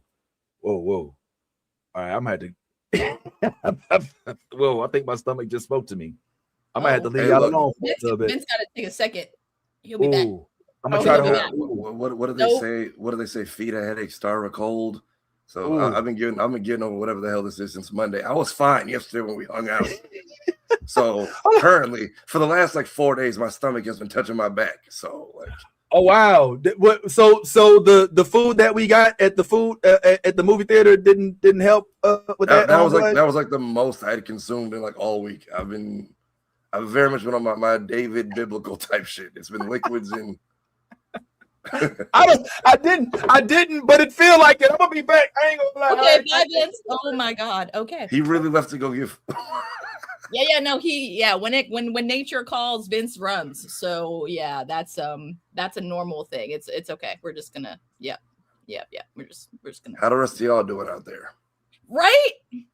Well, I'm sorry that you're battling some kind of like stomach bug or something. That's not even a stomach bug. It was like a cold or something was just trying to take me out earlier this week. And then like the last 2 days, I was like, I'm fine. Like we went to the movies and then I woke up and I was. You were like, I should. Like this isn't even like a sore throat. I just sound like this. Oh damn. Okay. That's like full on. You need some Alka-Seltzer, bro. Like those little tablets you put in your Alka-Seltzer or dude, them shits work. I'm not gonna lie. Like they're it's a little nasty if you put it in one of those alcohol glasses and you fill it like about halfway and just chug 2 tablets. I'm telling you feel like a G. It's either that, some emergency, or the elder Jamaican downstairs with the orange juice and the aloe vera. Dude, that might. I'm just saying that. Let's start with the aloe vera first. You know what I'm saying? Let's do the. Oh, hey Vince, that was quick. Right. Did you wash your hands? Oh shit! All right, I'll be right back. I'm done. He really did not. Oh my God. You know what? I was gonna make him lick his hands, so I'm glad that he just got up and left. We was on the time constraints. I didn't want to. Doesn't matter. Wash your hands. I had to hurry. I didn't want to. You know what I'm saying? I didn't want to. I was like, man, I left Todd Tafari alone with Yaz, and Yaz gets real. She gets a little crazy. You know what I'm saying? I don't want to. Yeah, all right. So look, I was so dedicated to our platform that I left the bathroom a little quick. I don't know why. Y'all should have a greater sense of appreciation for that. That should actually give me some more points. You know what I'm saying? The fact that I was like, yo, man, fuck all this sanitation shit. Get back to the platform. You know what I mean? Like that shit, what the fuck? Nobody's trying to get pink eye when he's on podcasting. He's touching that mic. The next thing you know, pink eye fingers and shit. He's like, yes.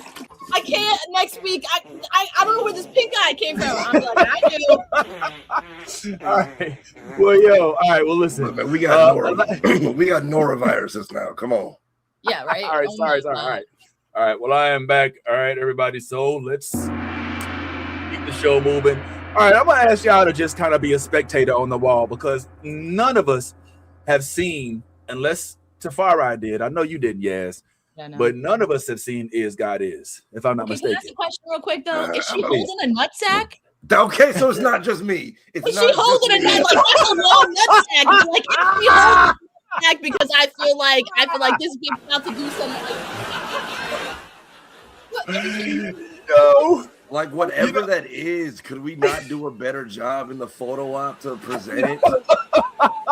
When the old lady comes out like this is literally what I was thought of when I saw this. I was like, what? No, I'm so glad she said it because I didn't want to be the one to do it. I always put that shit out. You know what I'm saying? The statue. Why is she holding it? Like, you got her hand in her pants. That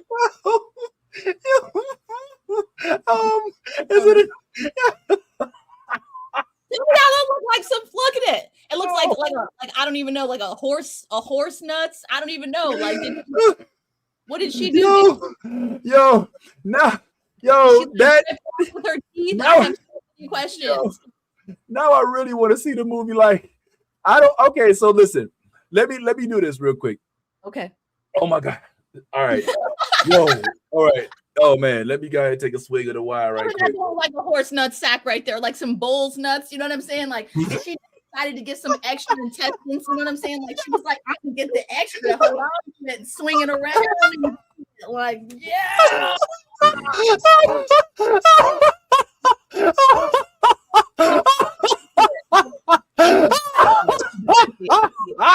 Like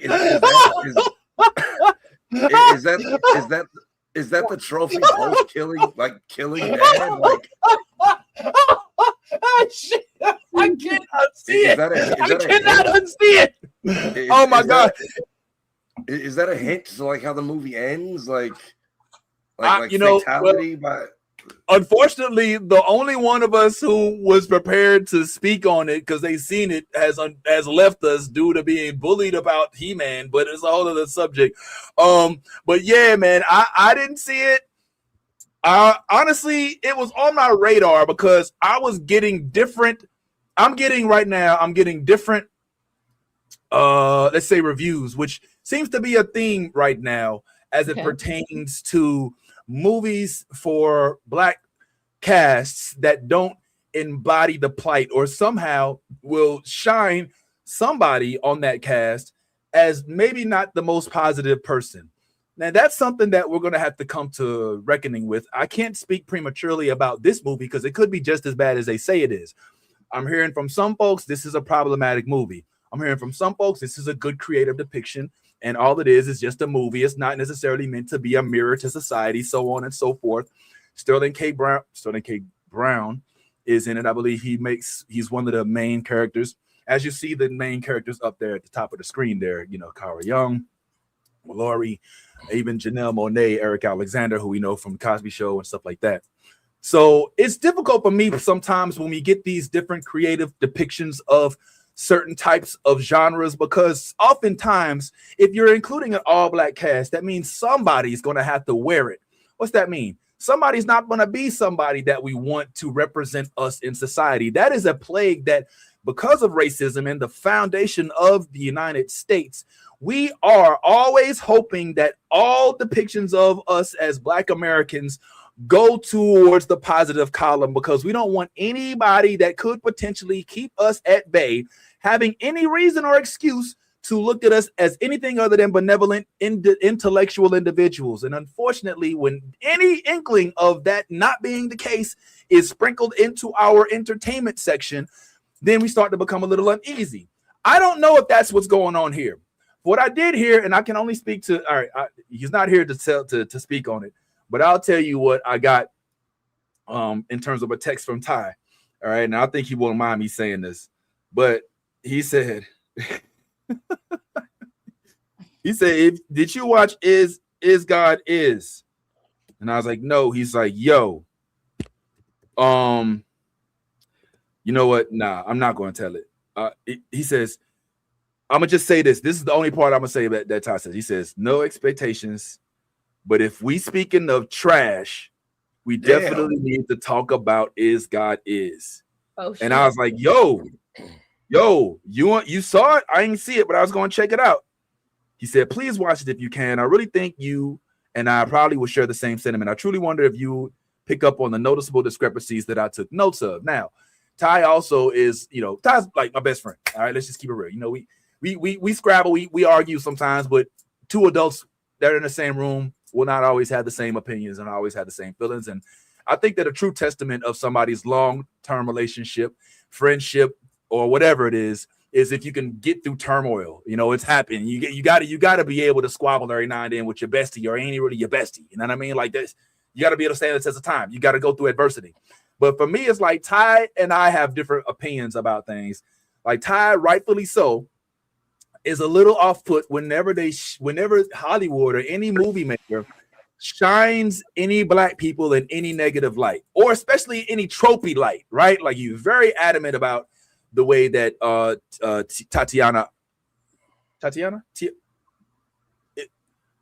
oh, I can't believe I'm not remember her name right Tiana now. Taylor? Tatiana Ali. Tiana Taylor. Oh my God, that's my own cousin. Okay. Oh, my own cousin. You know what I'm saying? My bad, cuz. But the way she was depicted in one battle after another, and and we all had our qualms with the one match with the magical Negro bit, which I didn't even see as a result of I me still learning. haven't seen it, but they talk about her more than the person whose movie it is. Oh, what do you mean? Why? What do you mean? Just all the awards. Just did you see Tiana Taylor? And I'm like, damn, nigga, whose movie is this? like I've seen more red carpet coverage at awards of Tiana Taylor than everyone who's actually like the main cast of the movie. Yeah. Regina Hall kind of gets shit on a little bit, I think, in like kind of being a side character or whatever. All right, cool. I didn't know she was in it. Yeah. Oh yeah, man. Regina. Yeah, it's been Tiana Taylor. It's been Tiana Taylor featuring the cast of One Battle After Another. It's kind of like that. But my point is, like, Ty is really protective, as he should be, of his culture, and he doesn't like when anybody gives any inch for folks to capitalize on. So, oops, wrong movie. So I say that to say, I'm sure everybody has their different opinions. Today's depiction of today's chat about Is God is not to dwell into that. It's more to discuss what it is that Ant, our good friend who's hella busy, was able to gather from one of the stars of this movie. So in this particular clip that I'm about to show you guys, he had an opportunity to interview a young lady that you see right here. And so let's get an opportunity to see what it is that he was able to pull from her, and let's talk about it on the other end, guys. Here you go. Movie blog. Racine names God. Hey, good morning. I am Anthony with the movie blog. So excited to speak with you. How are you doing today? I'm doing well, Anthony. Thank you so much. I'm excited to speak with you as well. Yeah, man, they had me waiting with Zen-like patience to get up in here. You know you got a banger when there's a line to talk to the director. You know you're doing something. I appreciate that. Well, I'm excited. I know I'm on the clock. I'm gonna hop right in. Tell me, what is the meaning behind the title? Yeah. Is God is? Yeah. That question comes up a lot. So is God is both like an insistence, is God is, right? And God, let me rewind a little bit. So Racine names God what she is. The woman's name is Ruby. She calls her God because as far as Racine is concerned, she's her maker. As someone who's been an orphan living in shadows, she's the person who affirms her existence. She gives her identity, right? She places her feet on the ground. She's resurrected like God figures sometimes are. So that's the reason that she regards her in this way, holds her on high. So for her, is God is, those words are like an insistence. She insists that this person exists. What this person wants is important, and that mission that she's sent on gives her fuel. So for Anaya, is God is a question. She's unsure, right? It's like, I don't know why this person is here now, what this person's ulterior motive is. So it's really both a question and an assertion. And I think I'm also playing with, the word God conjures such a specific, right? We know that it's very specific, and I'm using that word intentionally because I want people to think about what it means for this young woman that her mother holds so much for her. And I also want them to think about the mother as a flawed figure with power, and what that could mean. So there's a lot going on with the title, but that's essentially it. No, I get it. I'm a descendant of, Southern Blacks. I get that way of speech. It's steeped in Black culture. But this movie is steeped in Black culture. Like, there's this scene early in the movie where three women are braiding Vivica's hair. Now, I know that imagery is intentional, but can you explain to my audience what that imagery means? Sure. So we know that there's a tradition, a very vibrant and sometimes political tradition with Black women's hair. But the tradition of sitting with a woman and doing her hair, the conversations that arise, the level of tenderness and intimacy that arises is an image that I wanted to invoke for this woman who has been bedridden for years. It's also a nod to the Fates from ancient Greek mythology and the Eumenides, the libation bearers, which are revenge seekers. So it's a little bit dangling in both worlds. It's like, what does it mean to take these women who are sort of nurses, caretakers in one sense, But in another sense, they're Black women who are looking after a Black woman, and they are extensions of the mother's body as well, right? She can't get up and move, so they do the moving for her. But in terms of the image, yes, she's like a deity. She's a figure with her long hair, which resembles a veil, and she's being cared for, which evokes imagery that we've seen, and she's being tended to by these three other women. Okay. Thank you for explaining that for anybody who don't understand what that's supposed to evoke. But this movie evokes a lot, and I have to touch on just the ending. The ending to this movie is wild. So I'm wondering, when you were putting together the final moments, were there any specific moments that you found yourself having to protect in order to maintain what you were trying to have the audience walk away with? And what feeling did you want the audience to walk away with? Yeah. So that was a careful dance with the end. I don't want to spoil it, but I do think that I knew that I wanted the audience to feel uplifted. I didn't want the end of this movie to just leave people in a space of trauma, of just being upset and sad and in grief. I wanted them to leave the theater with a bit of pep in their step. And ultimately, what I want to say to and about Black women is good. There's an upswing to that, right? There's trouble, but ultimately there's reasons to be joyful. There's regeneration. There's new life to be had, right? So it was a careful dance between balancing the thing that happens before the very, very end and the end. What's the conversation between the two? How much time do we give the audience to move from one emotion to the other? All needed to be handled very carefully. Well, thank you so much. You did your thing, man. People gonna walk away saying this is like the Black Kill Bill. You did your thing with this. I'm really in support of this. Thank you so much. My pleasure. Thank you so very much. I appreciate that.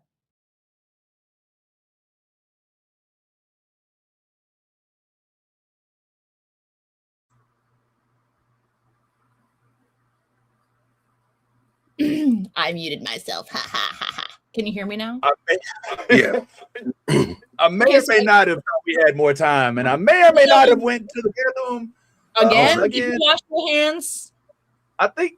Oh fuck!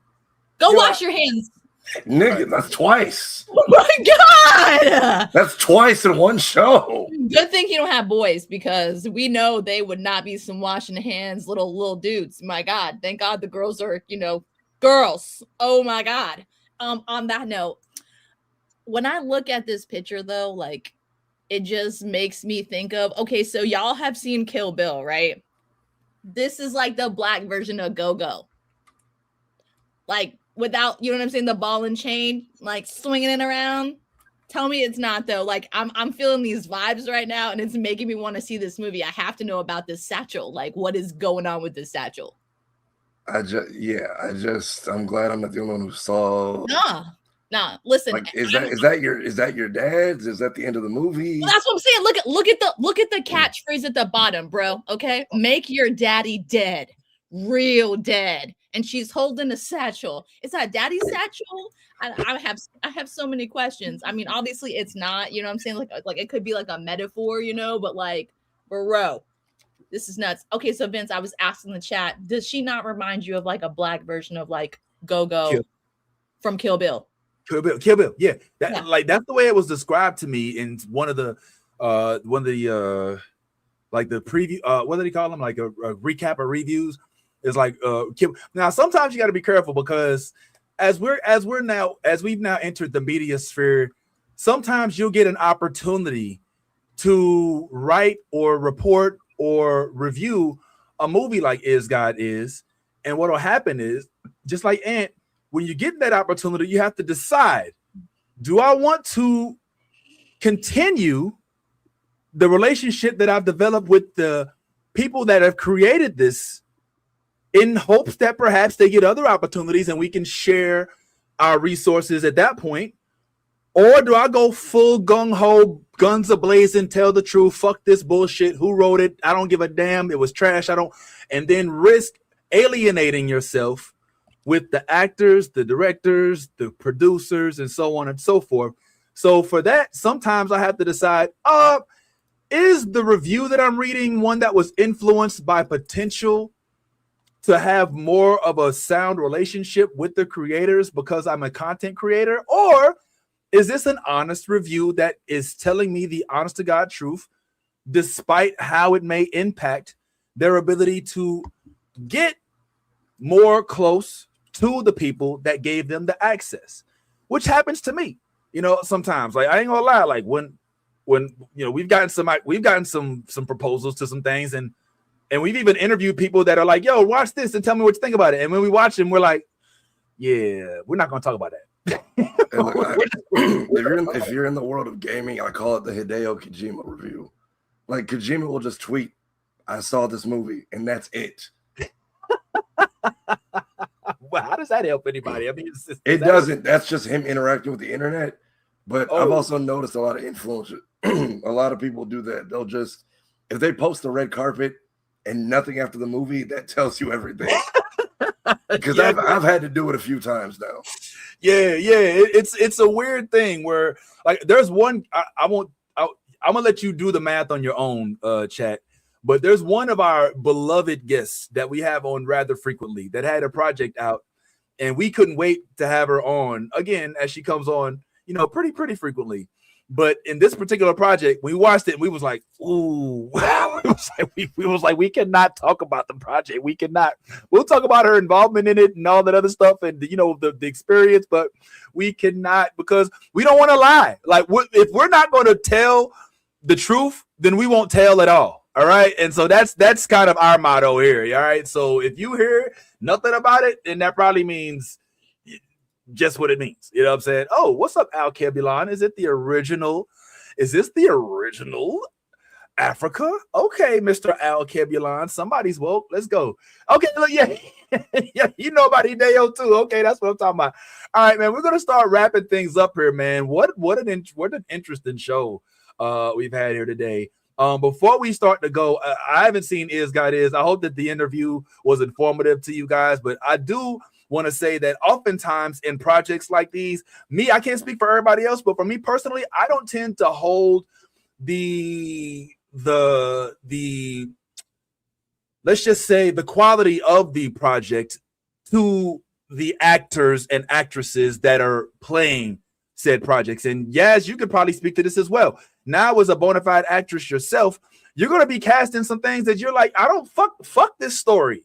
You know what I'm saying? I'm just, I'm going to be playing XYZ, but I don't agree with, and sometimes people might try to hold you accountable for things that you're in, and I just don't like doing that. Yeah, it is weird to like let somebody off the hook for playing a Nazi in a slave movie. It's like, well, yeah, okay, Kiefer Sutherland, we get it when you played in Mississippi Burning that you're not actually a member of the KKK, but why'd you take that money? I was like, well, because he's an actor. You know what I'm saying? Like, I don't think people understand the ins and outs of actors at all times. Like, yeah, it's like folks are clamoring for anything that will help get them in the eyes of the right people, right? And sometimes you got to take a shitty ass role. Like, do you really think that Lee Jun Lee, who was in Sinners, wanted to play a character that talked like this? And no, come on, motherfucker, like this. She don't want to depict Asian people like that. She's probably like, I don't talk like that. She's like, I'm from New York. Like, what are you talking about?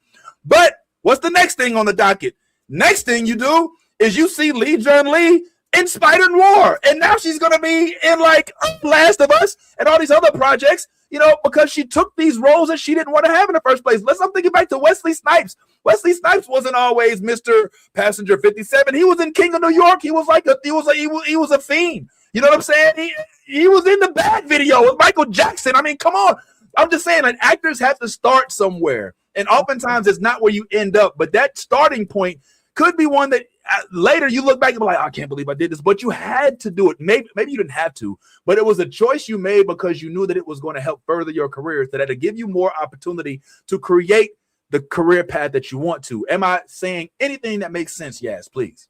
Yeah, no, 100%. I mean, obviously it's like with any job, you know what I'm saying? You have to start doing grunt work, you know what I'm saying? Things Exactly. that you don't normally have to do in order to like get your sea legs and basically, get your work into the right people's eye lines. And that itself is a hard thing to do. And it takes time. It takes a lot of patience, a lot of practicing and owning, your passion and just like, following through. I mean, consistency is a thing with acting, and, staying on it, making sure that you're, actively going to classes and, taking workshops and doing stuff like that is the best way to own your craft and to make sure that, you can get your eyes in front of those type of people. And like, when you do, it's not going to be something that's going to break your career. It's going to make your career. So it's a lot harder than people think. I'm not going to lie. And I'm grateful that, here in Orlando, Florida, I got to go to class at Class Act Orlando. If you guys are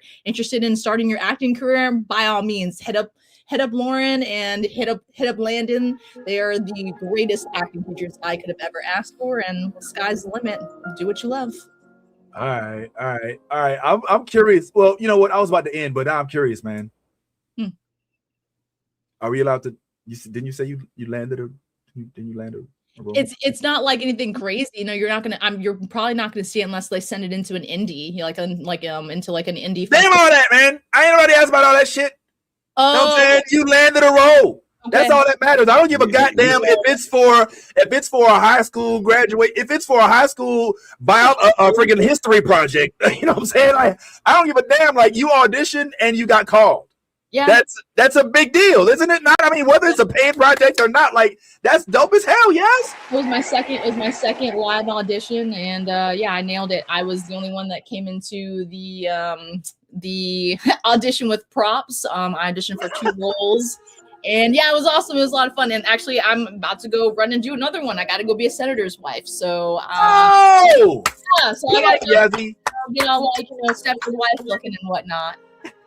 Get that money, yo. We're so proud of you, and I'm so happy. So for those of y'all that are wondering why Yaz doesn't have the opportunity to come on as much, because she busy, but she says she's still gonna keep coming as soon as she can, as you see.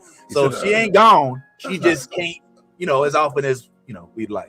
I'm working on being on your TV, so that part. The wife of a senator. So. Yeah, okay. I'm gonna be. I'm working on being like that's what my role is, the wife of a senator. You should see. Oh my god, I have these 2 Stefford wife looking out. Actually, maybe you guys could after we get the chat, maybe you guys can help me figure out which. I mean, I'm gonna put it on. Okay. Better. No scandal stuff, right? No scandal. We don't know. Hey, we just talked about it. Get that money, yes. I don't give a fuck. Yes, scandal shit. All of that, man. I don't give a damn. 98 Beyonce. If I have to. I just smile and look pretty. You know what I'm saying? Like, hey, it is what it is, man. Let's talk about it a little bit more. All right, guys, listen, we were going to chat a little bit for those that didn't see the beginning of the show. We were going to talk a little bit. We did chat heavy on He-Man, and it went a little crazy, but it did happen. But we also was going to go into Is God Is, and I was hoping to maybe chat a little bit of From, but I guess we're going to have to wait a little bit. Tomorrow's another episode, and I really want to develop something because we only got, I think, 4 more episodes, and it's getting crazy. I really want to talk From, but I'm gonna keep it real between me and you. It feels weird to talk about From without Anthony. Because like, talk about somebody who's into it. Like, we're talking about a dude who literally studies From. Like, if there's a class that he could teach, I'm sure he could. So he could teach it. Yeah, 100%.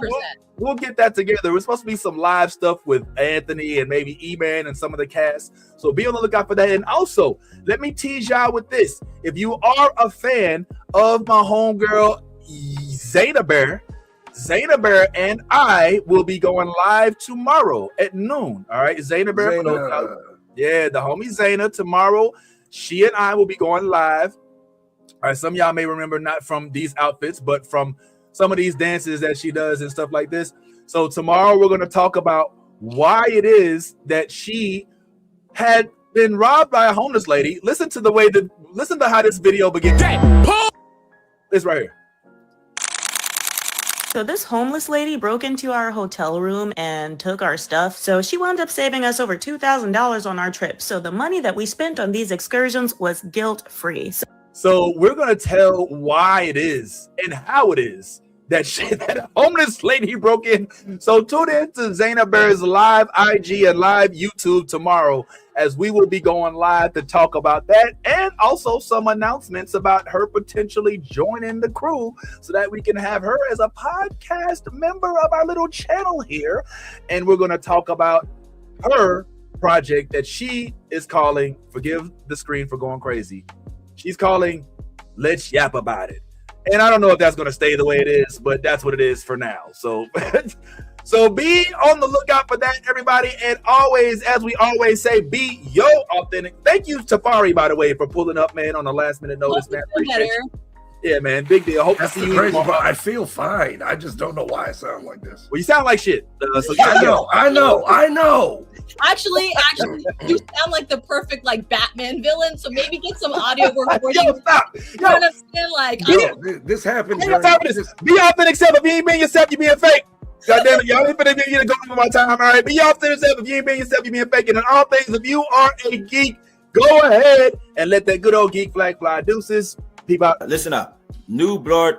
Hold on. Can I do that again? Hey, check out New Blurred Order. They're a whole vibe. It's the newest thing on the. Sorry, let me try that again. I'm so sorry. Hey, shout out to New Blurred Order. They're a whole vibe. The funniest people, the friendliest people, and also the nerdiest people you ever see. And they're black. Check them out.